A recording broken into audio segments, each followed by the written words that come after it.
Ya baik, bismillahirrahmanirrahim. Assalamualaikum warahmatullahi wabarakatuh. Selamat datang di video selanjutnya yang akan menjelaskan tentang analisis data time series menggunakan Arch dan Garch dengan aplikasi Stata. Ya, jadi insya Allah kita akan belajar bagaimana cara menganalisis data time series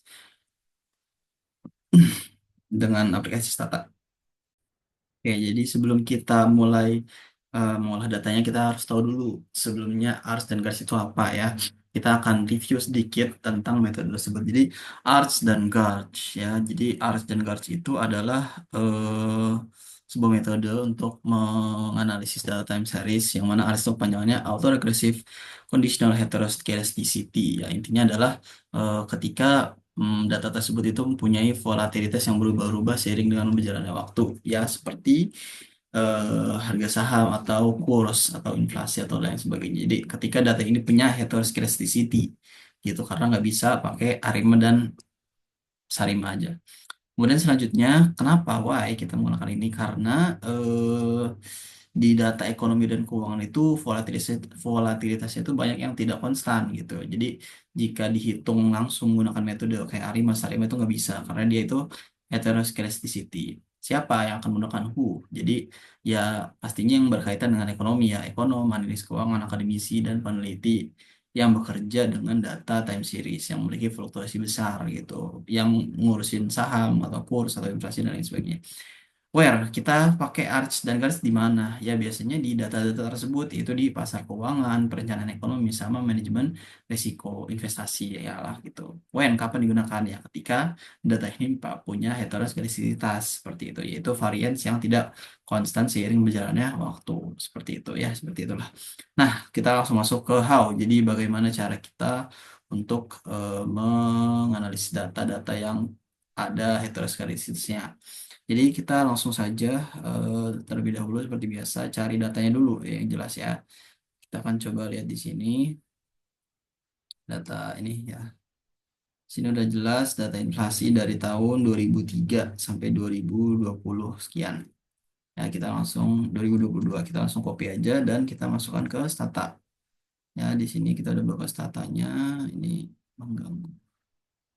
Langsung saja kita paste, kita masukin ke variable name dan masuk data inflasinya. Kita langsung seperti biasa gen t dengan underscore n udah ada, terus gen periode ya kita ini aja sama dengan tm dari 2003 satu minus n sorry plus n min satu.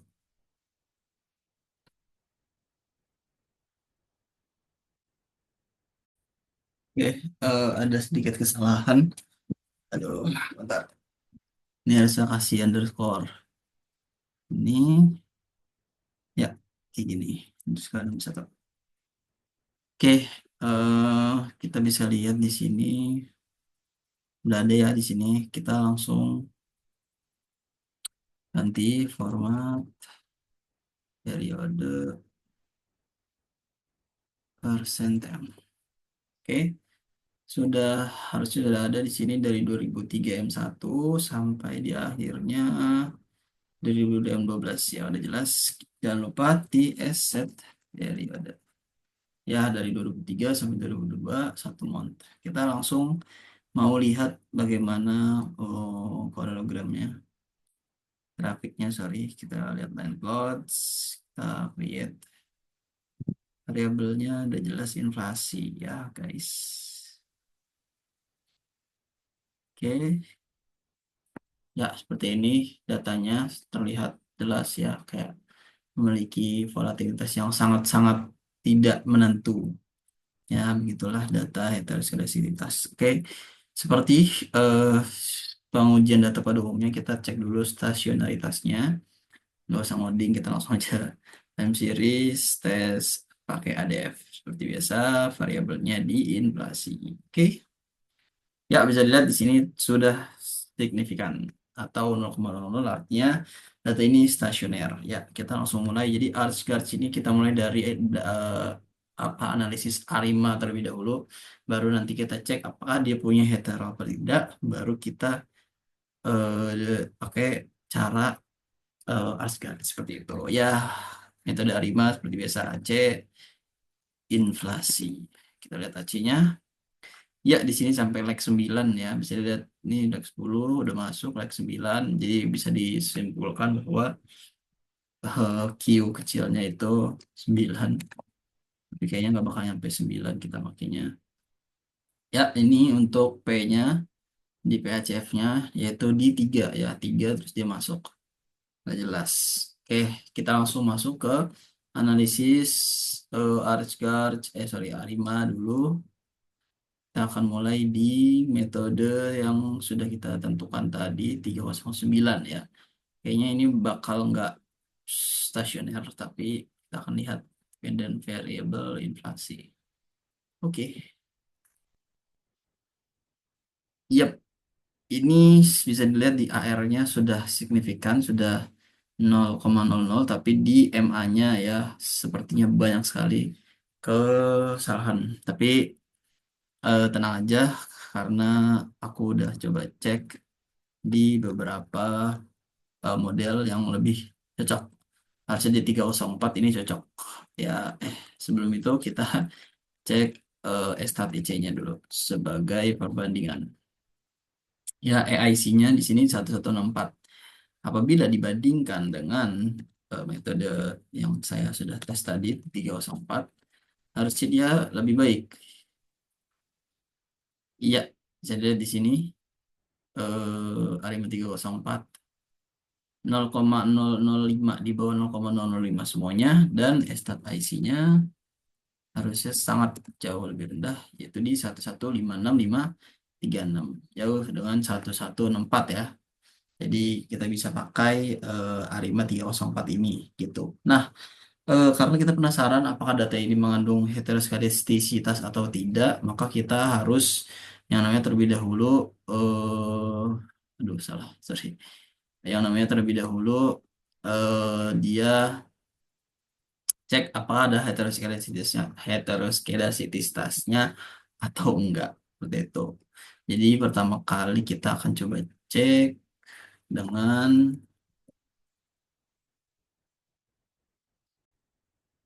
akan predik dengan nilai residualnya terlebih dahulu.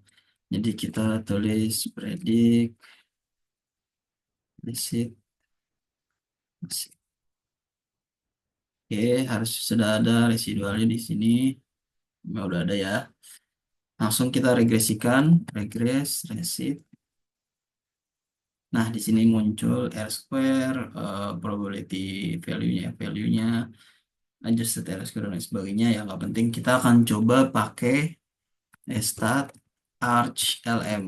Baru kita bisa lihat apakah dia punya heteroskedastisnya atau tidak. Nah, di sini ada probability value-nya, P value-nya menunjukkan 0,0000. Ya, jadi itu menandakan bahwa data ini tidak homoskedastisitas atau dalam kata lain heteroskedastisitas gitu. Makanya kita nggak cukup pakai cara ini doang, terima doang, tapi pakai arch autoregressive conditional heteroskedasticity seperti itu. Oke, langsung kita mulai masuk ke arch dan garch ya. Kita akan cek di sini arch dan garch ada. Arch and Garch Models. Yap, dependent variable-nya sudah jelas inflasi. Kemudian kita masukkan tadi ya 304 yang menurut kita paling terbaik ya. Terus untuk tes pertama kita coba pakai Arch dulu ya. Nggak pakai Garch, jadi Arch dulu aja satu. Oke. Ya, ini bisa lihat di beberapa titik di AR sampai leg ketiga dia masih signifikan, di MA juga sampai leg kedua masih. Tapi di sini ada masalah ya di leg keempat di artnya. Jadi kita akan coba untuk menggantinya menjadi sampai leg ketiga aja. Ya, kita akan coba lihat dan kita coba selain pakai arch, kita coba masukin guards-nya. Guard satu. Iya, bisa dilihat di sini lebih ya lebih signifikan bisa dibilang. ya. Dan jangan lupa coba kita bandingkan nilai EIC-nya lagi gitu. Kalau dibandingkan dengan yang tadi, kita coba di sini dulu ya. Stat EIC 997. Ingat-ingat, meanwhile di model yang pertama itu stat IC-nya adalah 1015. Jauh ya. Dan di model-model lain juga udah saya coba ya di model-model bahkan 302 misalkan ya, ini tuh terlihat tidak signifikan dan lain sebagainya. Ya, intinya sudah dicoba di Arch Guards 2 juga, 304 nih. Bermasalah lah pokoknya. Jadi intinya sudah ketemu model terbaiknya di sini. Sorry, di sini ya. Di 303 Arch 1 dan Guard 1 seperti itu teman-teman. Alhamdulillah. Oke, selanjutnya. Selanjutnya karena kita udah tahu model terbaiknya, kita pencet lagi aja.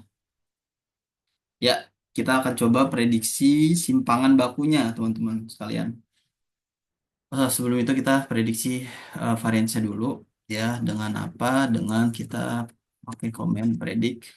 Kita cari apa namanya simpangan baku varians dari guards-nya. Jadi kalau kita tadi pakai guard satu-satu, kita namain aja variabelnya guard satu-satu variance. Ya, Garut 11 ini variansnya sudah ketahuan. Selanjutnya kita akan memprediksi standar deviasi atau simpangan baku ya, standar deviation. Kita pakai predik lagi.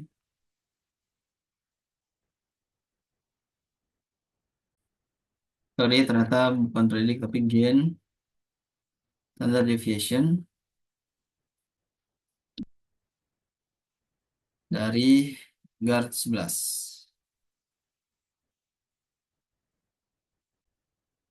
Standar deviation dari Guard 11